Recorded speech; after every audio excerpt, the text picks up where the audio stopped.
Kiiro Obi no Kata. Yoi. Us.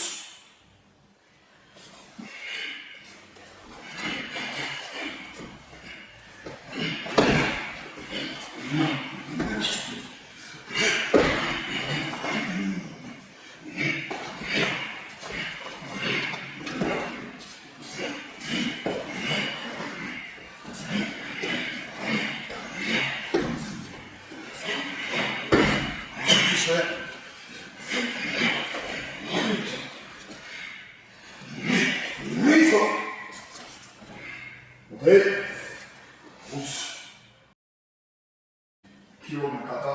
Yoi. Us. 1 2 3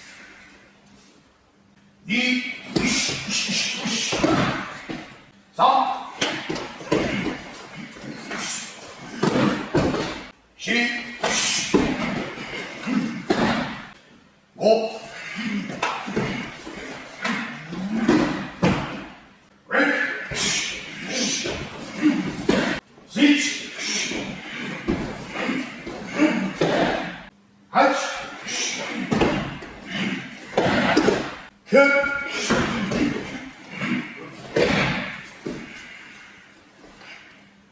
5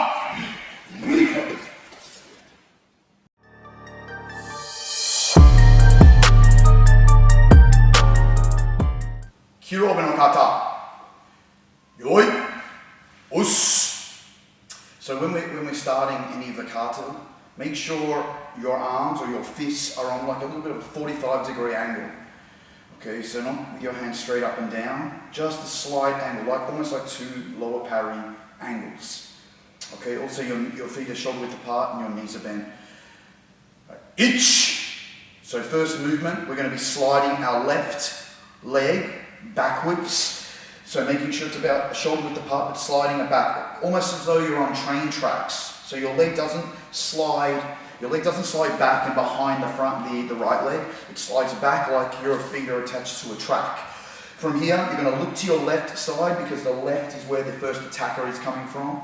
So we're going to make sure once we look to our left side, our right arm comes up. We're about to set our guard. Our right arm comes up, our left arm crosses in front. You're looking over your left shoulder to where the opponent is going to be coming from. And then from this position, we pivot into fighting stance. Kiiro Obi no Kata. Yoi. Us. Ich.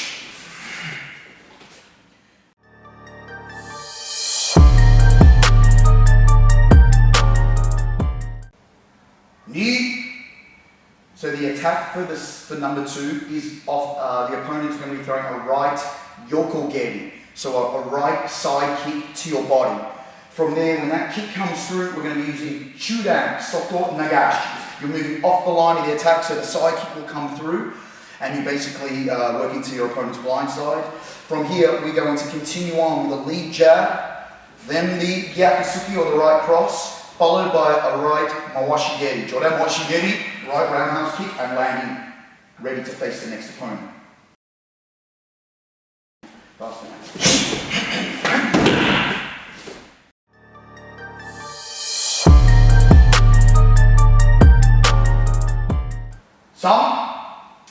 For number 3, the attacker is coming through with a migi or a right chudan mawashigeri, a right middle roundhouse kick. So they're kicking towards your kidney area, your rib area. What we're using to defend that is a parry or a defense called Hiji Hizoke, elbow knee block. So we're in effect creating a wall. We're creating a complete wall to protect against that middle kick. You've got to make sure that you have no gap in between. So if I face the camera, you don't have your block here and you have a gap because the kick can come through and still hit the target. So you need to try and connect, not heavy, but just create this kind of shield. All right, so if I'm facing the correct direction, you can imagine the kick is coming around to strike off their right leg to strike into my left, say, rib area, kidney area. From here, I'm going to use Hiji Hizoke on an outward angle to meet the kick. Here, the opponent's leg will land forward. From there, we're going to grab the sleeve and hook the opponent's neck, Hiki Mawashi. From there, we're going to step straight in to Uchi Momogeri, so a right leg inside thigh kick. From this postural position, we're going to be turning out and releasing the neck and changing the angle, also pushing our opponent to kicking distance or kicking range. From here, we're going to be working a Jodan, Mawashigeri, and then throwing our opponent 180 degrees to the opposite direction where the next attacker is trying to come from. When you're ready. So.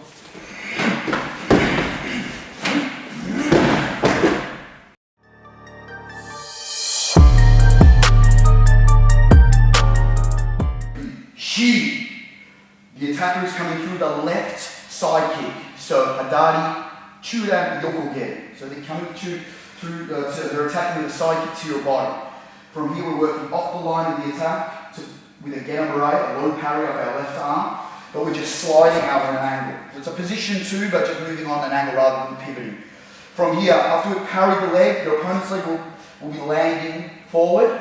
We're going to, just as that leg is landing, we're going to strike with a low round kick. You get a Mwashigeri off the right leg, landing in front. From there, we're throwing a right punch to the face, a left punch to the face, focusing on your guard and also rotation of your hip. All right, try not to just throw these pokey punches out, 1 and 2. Now from this position, we're going to follow this with a Jodan Mwashigeri, Hadari. So left side roundhouse kick and land forward.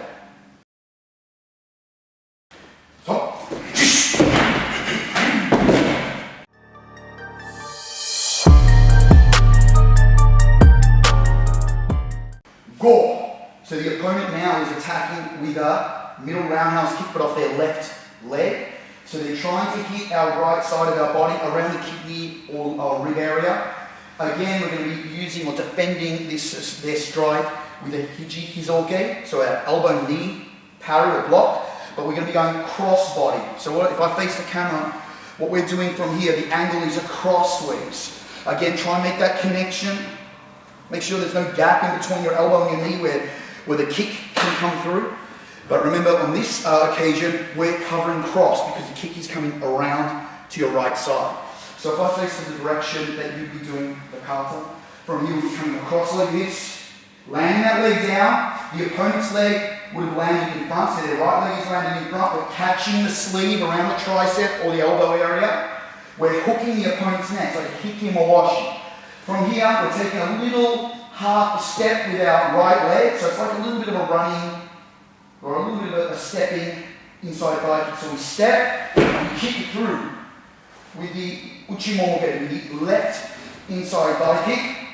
And as you're doing this, also make sure you're pulling with these pulling your arms back. Okay, because the application of an uchimogeri is kicking the leg in one direction and pulling the upper body in the opposite direction. Alright, so from that position, we release the neck, we push out. We end up in Hiki Kazushi, so a single arm grip, and we finish with a Hadari, Jodan Washigeri, or a left roundhouse kick, and we land 90 degrees from where we came from.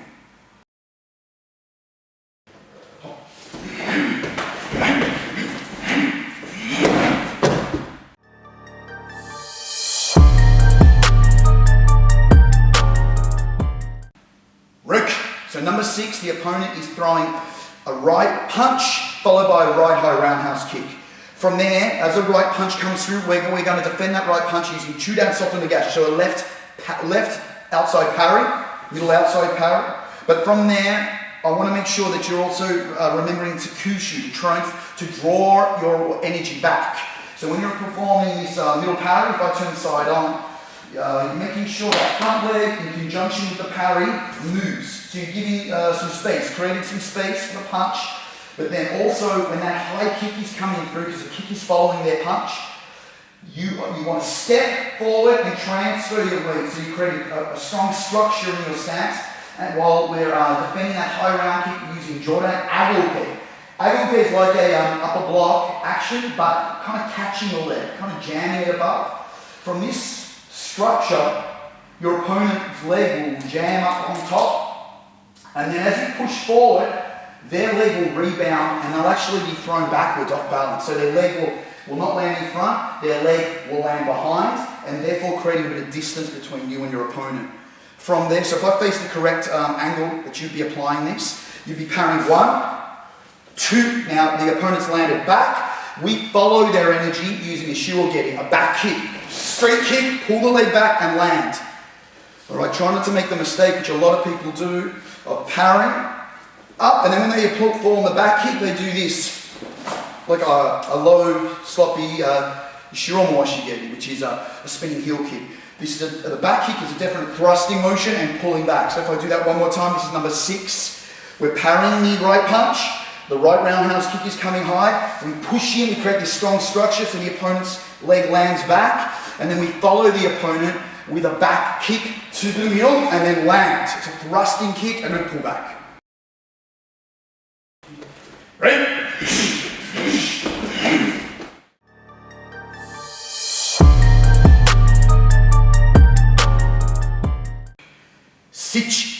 Sich, number 7 movement. This time the opponent is attacking with a left punch, left straight punch, but what they're going to be doing is they're going to do a quick kind of switch, and then they're going to kick with their left high roundhouse kick. So they'll come through hitting with a high kick here. So what's going on, they're not just going to go punch and then pick their front leg up and kick. The opponent punches, they're going to switch their leg, and then they kick to your head height. As the opponent does this, as that left leg, or left jab or left punch comes through, we're going to use our right, sokto nagash, chudan sokto nagash. But again, like on the previous movement, it's important to draw your energy back. Don't just rely on your arm to parry, but create some gap, some distance. Covering center line with your parry, and also remembering whenever we're doing sokto nagash, always use the forearm. All right, sometimes people are parrying and they use their hands.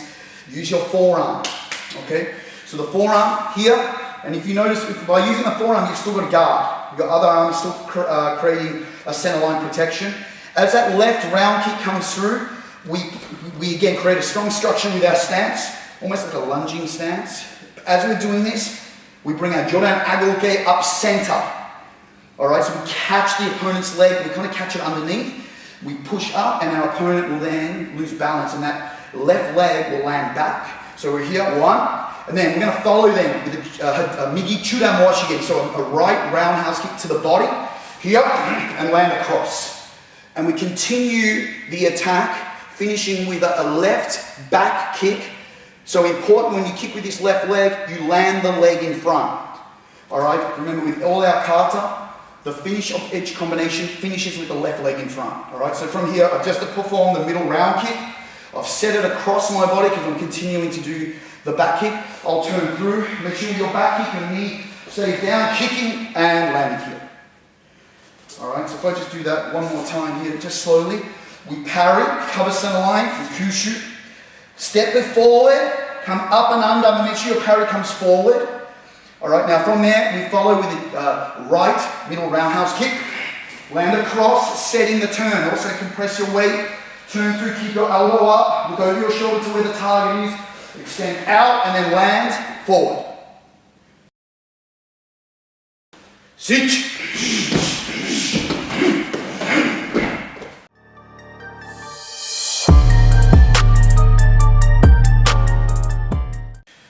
Hach, number 8. So this time the opponent is coming through with a right front kick. Same attack as when we practiced white belt kata, which you've done previously, and blue belt kata. This, again, the attacker is coming through with a right front kick. just straight to the body. Now when that front kick comes at us, again we're going to use that kushu motion. Kushu again, just to remind everyone, kushu means absorbing energy. Absorbing energy. Alright, so from here, as that kick comes through, right leg coming through, we're using our right arm, and as that right leg comes through, we're using a getamura, a right arm parry. Make sure your opposite arm stays up, and you create that crossing action that we do in normal basics, so you're always covered. Now it's important, I'm doing this slow obviously at the moment, I want you to imagine you're guiding the opponent's leg past your hip, but then as you pass your center line, with your left leg, your lead leg, you're going to kick. You're going to kick. And that kick is basically going to hit your opponent's kicking leg around the calf area and turn them into a spin, a little bit more of a spin. It's going to over-exaggerate their turn. Alright, and it makes it easier for you to get their back. Alright, so we're here, the kick. Now as they turn, they're going to be spun a little bit more. With our left arm, we're going to bring our left arm over the opponent's shoulder, and we're going to be hooking their chin with our palm. The opposite hand is going to be grabbing around on their head. Now if they've got hair, of course, you can grab a handful of hair. You basically want to control their head. You're ended up behind the opponent at this point. If they haven't got hair, you can bring your hand over the forehead or cup into the eye socket, but you want to control the head area. From this position, with your right leg, you're going to execute a hizageri, a knee kick. And the knee kick is directed to the back of the opponent's head. So at this point, if I'm standing here, I'm actually behind my opponent. Then from here, I'm going to bring my knee up into the back of the head, and I'm pulling the opponent's head back. So your opponent, in effect, if I'm the opponent or I'm the attacker, I'll end up being leaning and my head coming backwards into the knee. So we're knee kicking here, and then we're throwing the opponent to the side. Okay, so if I do that one more time, visualizing that front kick, the right front kick, right maigeri, migi maigeri is coming through to my middle height, parrying that kick. As before that kick hits the ground, I kick through so they spin. I land my kicking leg, and this is important, I land it back outwards. I don't land it, so I don't follow my momentum and land my leg forward, because that's where the opponent is standing. So we're parrying here, kick, quick retractions, landing, just so we get into blindside, hooking or spinning our right leg back, basically at position one. Hook the opponent's chin with your left hand, your right hand will cut the head. Alright, from there, knee kick to the back of the head, take the opponent to the ground, facing the opposite direction, ready for the final attack.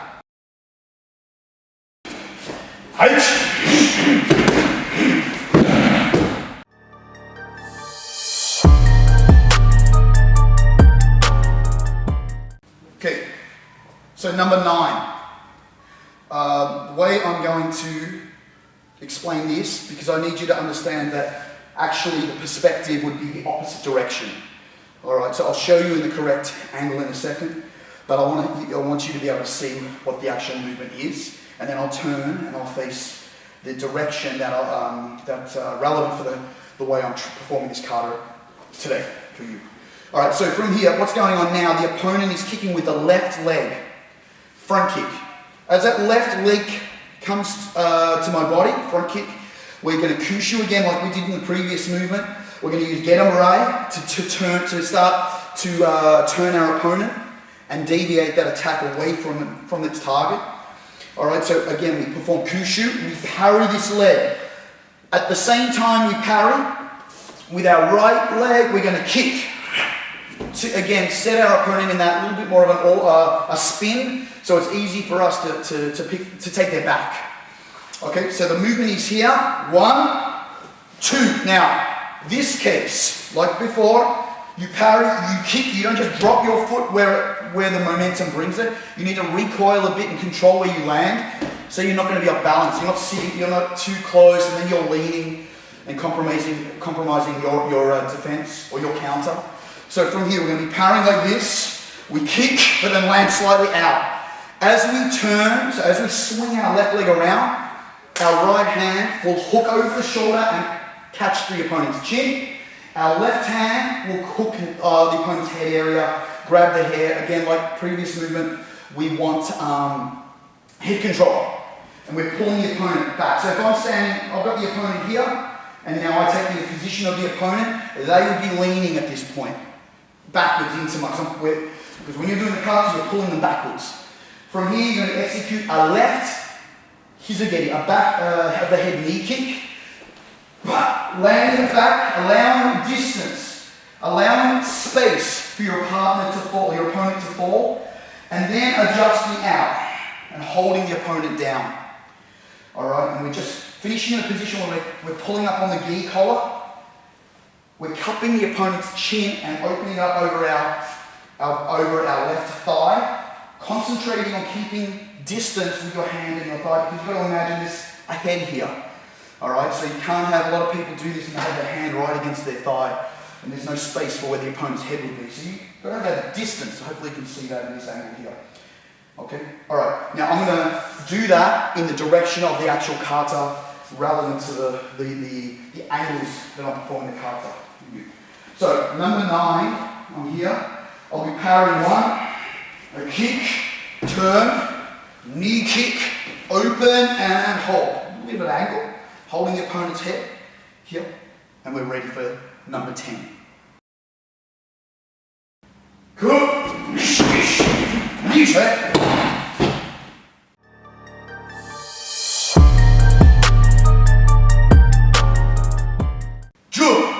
So finishing technique, we've got our opponent, their legs are in this direction on the floor, they're kind of sitting up, their head is open over our thigh.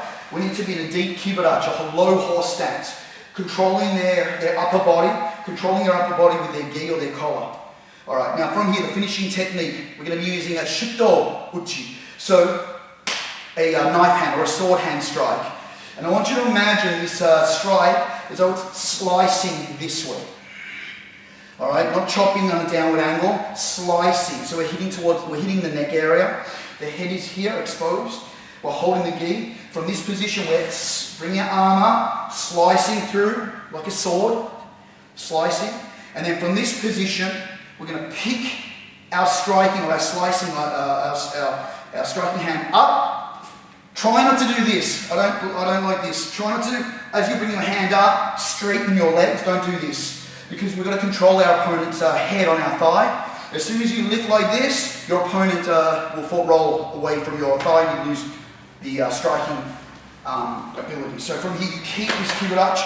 1, up, and then you drive this elbow through the collarbone. All right? So the movement from here, you're going 1, and there's ki on that elbow. Alright, so for a whole position, ready?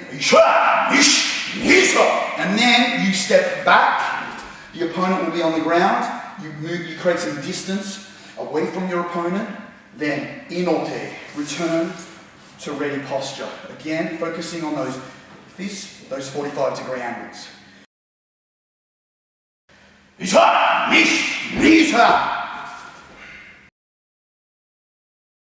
Kiiro Obi no kata. Yoi. Ush. Ish.